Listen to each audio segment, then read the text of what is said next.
Antara paparan menarik hari ini. Akta Parlimen berpenggal tetap tak bermaksud Perdana Menteri tidak boleh ditukar.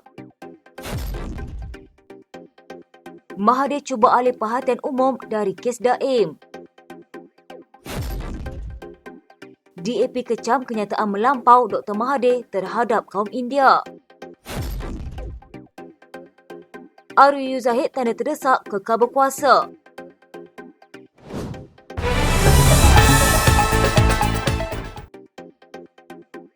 Dakwaan Tun Dr. Mahathir Mohamad bahawa masyarakat India Malaysia masih tidak setia sepenuhnya kepada negara disifatkan sebagai cubaan untuk mengalihkan perhatian rakyat terhadap siasatan rasuah melibatkan Daim Zainuddin. Timbalan Setiausaha Agung PKR Dr. Satya Prakash Nadarajah berkata ada kemungkinan bekas Perdana Menteri itu bimbang jika dia menjadi orang yang seterusnya dipanggil Suruhanjaya Pencegahan Rasuah Malaysia. Katanya kita semua tahu Dr. Mahathir sering membuat kenyataan-kenyataan kontroversi untuk mengalihkan perhatian rakyat daripada isu-isu melibatkan dia. Kali ini dia buat perkara yang sama untuk mengalihkan siasatan rasuah terhadap Daim sebab dia takut akan dipanggil selepas ini. Untuk rekod, Daim dan keluarganya kini disiasat SPRM ekoran pendedahan kertas Pandora. Menurut SPRM, kertas siasatan terhadap tokoh yang dekat dengan Mahathir itu dibuka pada Februari tahun lalu. Kertas Pandora adalah pendedahan berkaitan dokumen sulit, golongan kaya dan berpengaruh dunia yang menyembunyikan kekayaan masing-masing menggunakan perkhidmatan institusi kewangan luar pesisir atau syarikat berpangkalan di luar negara. Terdapat desas-desus bahawa Mahathir berkemungkinan akan dipanggil untuk siasatan pada masa akan datang. Ahli Parlimen Sungai Petani Muhammad Taufik Johari menegaskan Akta Parlimen berpenggal tetap yang hangat diperkatakan pada masa ini tidak akan memberi kuasa penuh dan mutlak kepada Perdana Menteri. Ahli Parlimen PKR itu menjelaskan akta itu hanya terhad dalam memastikan kerajaan dipegang oleh gabungan yang menang dalam PRU. Katanya pertukaran Perdana Menteri boleh berlaku tetapi digantikan dalam kalangan parti pemerintah. Ahli Parlimen Pasir Gudang Hasan Abdul Karim membantah cadangan timbalan Perdana Menteri Ahmad Zahid Hamidi untuk memperkenalkan rang undang-undang khas yang akan memastikan kerajaan kekal berkuasa sehingga tamat penggal. Hasan menyuarakan kebimbangan akta itu akan mewujudkan pemerintahan bersifat diktator yang menyifatkan cadangan Zahid tidak sesuai di Malaysia yang mengamalkan sistem demokrasi di mana parti atau gabungan yang menang majoriti menjadi kerajaan. Cadangan Zahid itu susulan dakwaan ada gerakan untuk menjatuhkan kerajaan oleh pembangkang. Terdahulu pengurusi Perikatan Nasional Mudi Yassin menafikan sebarang usaha untuk menjatuhkan kerajaan namun menyatakan Perlembagaan Persekutuan tidak menghalangnya. Taufik antara sejumlah ahli parlimen kerajaan yang menyuarakan sokongan terhadap cadangan yang dikemukakan Zahid. Katanya, ia cadangan yang baik, saya sokong bagi memastikan kestabilan politik di negara kita. Bila sesebuah kerajaan dipilih, kerajaan itu diberi ruang dan peluang untuk memerintah sehingga habis penggal tersebut. Kedua, rakyat Malaysia perlu tahu dan tidak perlu berteka-teki bila tarikh PRU akan diadakan atau parlimen dibubarkan. Misalnya, dia berkata jika PRU diadakan pada 1 Januari 2020, maka kerajaan yang ditubuhkan selepas itu akan mentadbir negara selama 5 tahun dengan PRU seterusnya diadakan pada 1 Januari 2025. Premier Sarawak Awang Johari Openg mengambil sikap berhati-hati berhubung cadangan untuk menggubal akta angka kerajaan kekal sehingga akhir penggal. Menurutnya ini kerana kebebasan memilih adalah hak yang dijamin perlembagaan. Katanya saya tidak tahu sangat latar belakang cadangan RU kekekan kerajaan sama ada undang-undang itu boleh dilaksanakan atau tidak. Tetapi ia perlu diserahkan kepada pakar perundangan kerana dalam Perlembagaan Persekutuan ada menyebut kebebasan untuk memilih. Ini bermakna kita tidak boleh menggunakan paksaan tetapi boleh menggunakan kaedah lain seperti membuat peraturan untuk kita memantau keadaan politik kerana dalam amalan demokrasi rakyat bebas untuk memilih. Abang Johari berkata demikian ketika diminta mengulas cadangan Presiden UMNO Datuk Seri Dr. Ahmad Zahid Hamidi agar satu undang-undang khusus digubal bagi membolehkan kerajaan yang dibentuk selepas PRU mentadbir sehingga akhir penggal. Cadangan Zahid itu kemudian ditafsir sejumlah pihak termasuk Menteri Jabatan Perdana Menteri Undang-Undang dan Reformasi Institusi Azalina Osman Said sebagai merujuk kepada Akta Parlimen berpenggal tetap. Akta itu bertujuan menghalang Perdana Menteri membubarkan Parlimen menurut kehendaknya agar kerajaan kekal sehingga tamat penggal. Pemimpin DAP Azizi Bari menasihatkan rakyat Malaysia supaya tidak terpengaruh dengan watak sederhana naib Presiden PAS Ahmad Samsuri Mokhtar yang mendakwa parti itu relevan untuk semua kaum. Arwah tebing tinggi itu berkata dia percaya PAS cuba mengetengahkan Ahmad Samsuri untuk memperbaiki kerosakan imej pelampau PAS di bawah kepimpinan presidennya sekarang, Abdul Hadi Awang. Katanya dia tidak tahu bagaimana pemimpin PAS sebelum ini berurusan dengan lanskap Malaysia. Hadi amat memalukan jika dibandingkan dengan pemimpin terkemuka PAS satu ketika dahulu yang amat memahami kepelbagaian budaya Malaysia. Katanya sebaliknya, Hadi memilih pendekatan ekstremis dan perkauman, malah cuba menyalahkan orang muka Islam kerana rasuah. Di bawah Hadi, wajah sebenar PAS ialah menggunakan agama untuk kepentingan politik sempit. Samsuri nampaknya tidak menyedari hakikat ini dan dia adalah anak emas Hadi. Ahmad Samsuri yang juga Menteri Besar Terengganu berkata, PAS bukan parti ekstremis seperti Taliban atau parti kampung. Sebaliknya, katanya parti Islam itu memahami struktur masyarakat yang merangkumi berbilang kaum dan agama.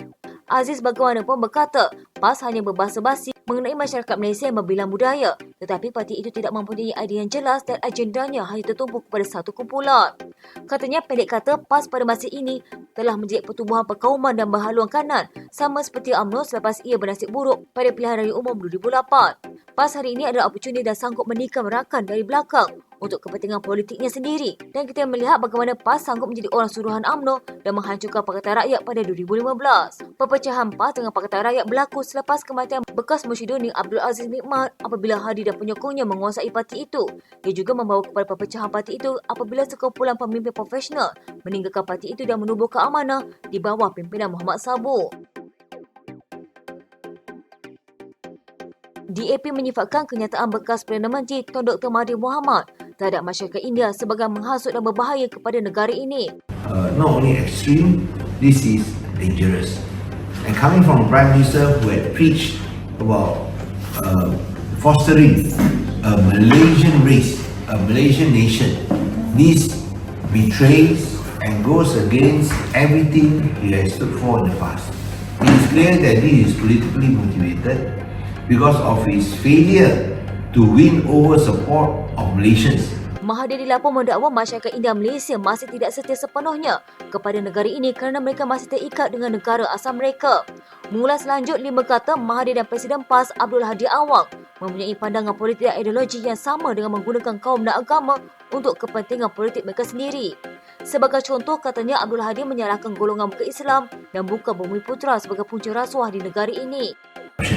We know this is wrong because corruption is colourblind. And for him to target non-Muslims and non-Bumis as a cause for corruption shows they are completely bankrupt of ideas, just as Mahathir is bankrupt of ideas. Tambahnya, kenyataan Mahathir bahawa seseorang itu perlu dikenali sebagai Melayu untuk diiktiraf sebagai warga negara dalam menghina hampir 45% rakyat Malaysia. Then you are denying the right of Kadazan, Dusun and Murid in Sabah, Dayak, Iban, Melanau in Sarawak, as well as Chinese Indians and orang asli from their rightful heritage.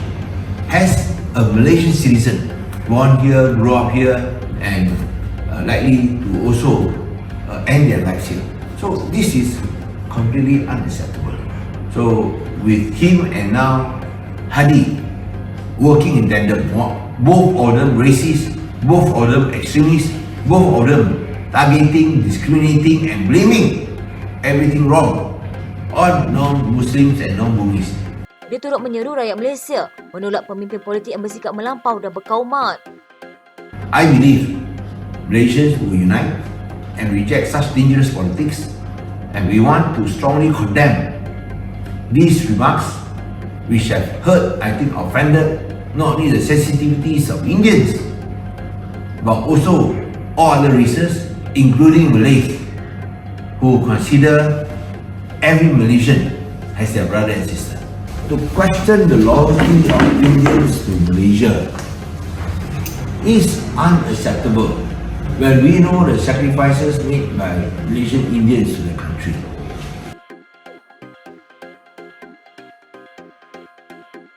Cadangan Timbalan Perdana Menteri Datuk Seri Dr. Ahmad Zahid Hamidi agar satu rang undang-undang digubal bagi menghalang pertukaran kerajaan di luar pilihan raya umum disifatkan sebagai kenyataan orang terdesak. Setiausaha Agung PAS Taqiyuddin Hassan berkata, parti itu tertanya-tanya apakah faktor yang mendorong Zahid membuat cadangan sedemikian, sedangkan Perdana Menteri Datuk Seri Anwar Ibrahim berkali-kali mendakwa kerajaan pimpinannya mendapat sokongan lebih 2/3 di Parlimen.